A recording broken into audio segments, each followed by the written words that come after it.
नमस्कार दोस्तों, स्वागत है आपका हमारे YouTube चैनल पर। दोस्तों, आज हम आपके लिए एक ऐसी कहानी, एक ऐसा प्रसंग लेकर आए हैं जो काफ़ी प्रेरणादायक है और काफ़ी चर्चा में भी है। प्रिय दर्शकों, आज हम ऐसे 4 युग की बात करेंगे और इन 4 युग में हम आपको बताएंगे कि इन 4 युग में क्या हुआ था और अब आगे जो कलयुग है, जो वर्तमान में कलयुग चल रहा है, इस कलयुग में क्या हो रहा है और इस कलयुग के बाद जो युग आएगा उस युग में क्या होगा। इसी विषय पर हम चर्चा करेंगे। आप बने रहिए हमारे साथ वीडियो पर। प्रिय दर्शकों, आप हमारी वीडियो को बिना स्किप किए देखें ताकि कहानी का सार आपको अच्छे तरीके से समझ में आए और आप ज्ञानवर्धक चर्चाएं हमारे वीडियो पर देखते रहें प्रतिदिन और अपने ज्ञान को जो है निरंतर बढ़ाते रहें, ऐसी हम उम्मीद करते हैं। प्रिय दर्शकों, अगर आप हमारे YouTube चैनल पर नए मेहमान दर्शक बनकर आए हैं तो आप हमारे YouTube चैनल को सब्सक्राइब कीजिए, बेल आइकन को प्रेस कीजिए ताकि आने वाली वीडियो का नोटिफिकेशन सबसे पहले आपको मिले और आप उसका भरपूर फ़ायदा उठा सकें।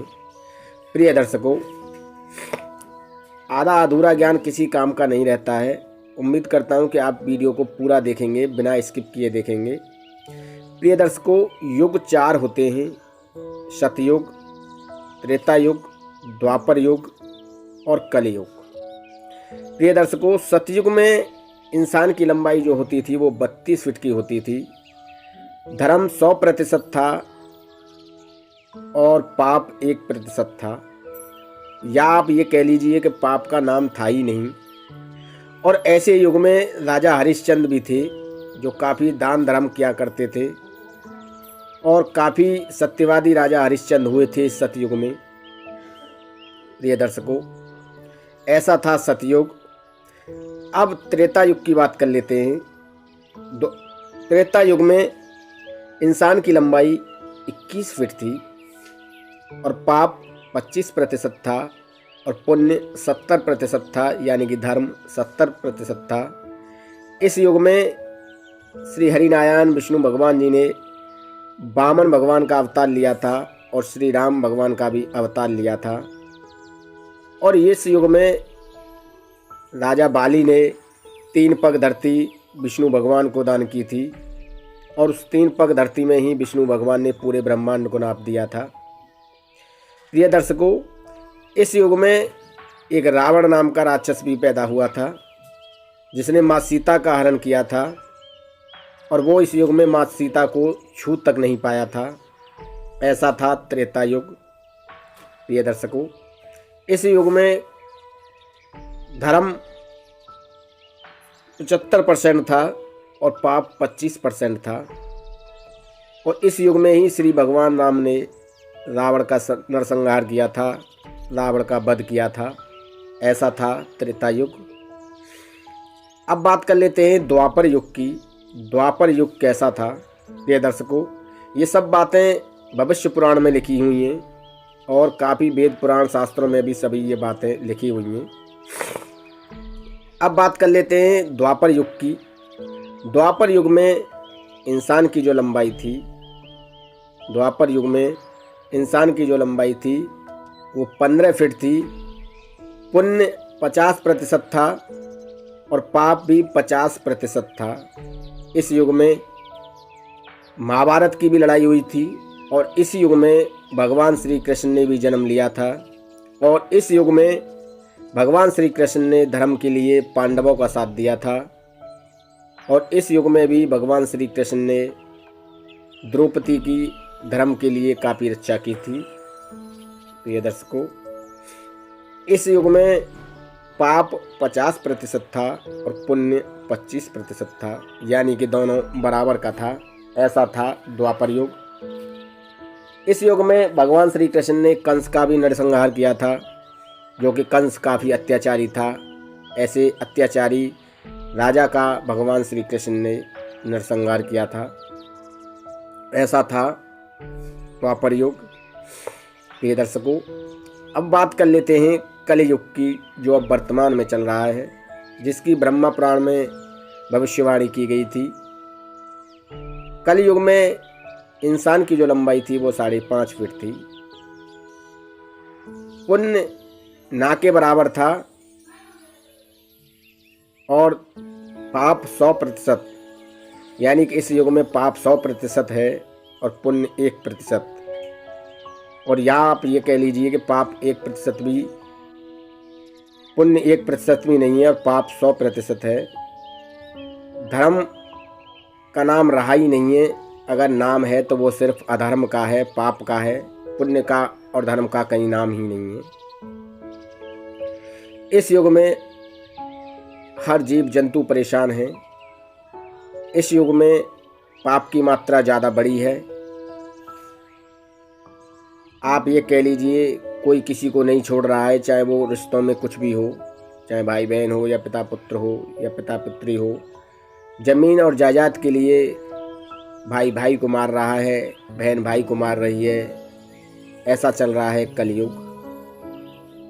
प्रिय दर्शकों, ये भविष्यवाणी श्री कृष्ण ने भी की थी कि कलयुग में इस तरह का होगा और इस तरह कलयुग का विनाश भी होगा धीरे धीरे। प्रिय दर्शकों, कलयुग में ऐसे राजा ही राज करेंगे। श्री भगवान श्री कृष्ण ने कहा था कि कलयुग में ऐसे दुष्ट राजा ही राज करेंगे जिनके पास पैसा होगा और उनकी लालसा सिर्फ पैसे में होगी या स्त्रियों में होगी। ऐसे राजा ही राज करेंगे कलयुग में, ऐसा भगवान श्री कृष्ण ने भविष्यवाणी की थी। और प्रिय दर्शकों, कलयुग इस तरह चरम पर होगा कि भाई भाई को नहीं छोड़ेगा, बहन भाई को नहीं छोड़ेगी, पिता पुत्र को नहीं छोड़ेगा, जीव जंतुओं को नहीं छोड़ेगा, आदमी आदमी को मारकर खाएगा, जीव जीव को मारकर खाएगा। ऐसा होगा कलयुग, ऐसी भविष्यवाणी श्री कृष्ण ने की थी। प्रिय दर्शकों, भगवान श्री कृष्ण ने कलयुग के बारे में कहा था कि कलयुग में सूर्य भी अपने चरम पर होगा और सूर्य की इतनी गर्मी होगी, इतनी तपिश होगी कि सभी पेड़ पौधे सूख जाएंगे। एक तरह का अकाल पड़ जाएगा, ज़मीन भी सूख जाएगी और पानी भी नहीं रहेगा जीव जंतुओं के लिए, इंसानों के लिए। हर आदमी अन्न के लिए मोहताज हो जाएगा, पानी के लिए मोहताज हो जाएगा, सभी जीव जंतु मोहताज हो जाएंगे। उनके खाने के लिए पेड़ पौधे तक नहीं बचेंगे, पेड़ पौधों के पत्ते तक नहीं बचेंगे। ऐसा भगवान श्री कृष्ण ने भविष्यवाणी की थी कलयुग के लिए। प्रिय दर्शकों,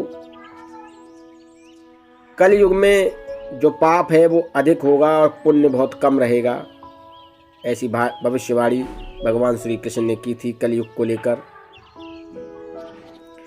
और कलयुग में जब सूर्य अपने चरम पर होगा तो सभी धरती तहस नहस हो जाएगी, सभी धरती सूख जाएगी, पेड़ पौधे सूख जाएंगे, सभी धरती बंजर हो जाएगी, अन्न की कमी होने लगेगी। पशु पंछी सब भूख के मारे, प्यास के मारे अपने प्राण त्यागने लगेंगे। इंसान भी धीरे धीरे खत्म होने लगेगा। ऐसा होगा कलयुग। भगवान श्री कृष्ण ने कहा था कि जब कलयुग अपने चरम पर होगा तो कोई किसी को नहीं छोड़ेगा। हर इंसान के अंदर काम वासना इतनी तेजी से बढ़ेगी कि कोई किसी को नहीं देखेगा, कोई किसी को नहीं छोड़ेगा। प्रिय दर्शकों, भगवान श्री कृष्ण ने कहा था कलयुग में इंसान की लंबाई 5 फीट होगी और उम्र जो है इंसान की 20 वर्ष रह जाएगी। 20 वर्ष की उम्र में इंसान मरने लगेंगे। और स्त्रियों के लिए कहा था कि 12 वर्ष की उम्र में ही लड़कियां शादी करने लगेंगी और माँ बनने लगेंगी। ऐसी भविष्यवाणी श्री कृष्ण ने कही थी कलयुग के लिए। और ये सभी चीज़ें कलयुग में सार्थक होती हुई दिखाई दे रही हैं। प्रिय दर्शकों, ऐसा होगा कलयुग और इस तरह तहस नहस होगा कलयुग। और इसके बाद आएगा एक नया युग जिसमें दोबारा से सभी जन्म लेंगे, दोबारा से हर जीव जंतु और इंसान की उत्पत्ति होगी। ऐसा युग आएगा कलयुग के बाद में। प्रिय दर्शकों, उम्मीद करता हूँ वीडियो में दी गई जानकारी आपको अच्छी लगी होगी और कलयुग के बारे में जो 4 युग मैंने इस वीडियो में बताए हैं वो आपको अच्छी तरीके से समझ में आए होंगे और कहानी का सार भी आपको समझ में आ गया होगा कि 4 युग कैसे होते हैं और 4 युग में क्या क्या हुआ था और कलयुग में क्या हो रहा है और कलयुग जब खत्म होगा तब क्या होगा। उम्मीद करता हूँ दी गई जानकारी अच्छी लगी होगी। नमस्कार, धन्यवाद।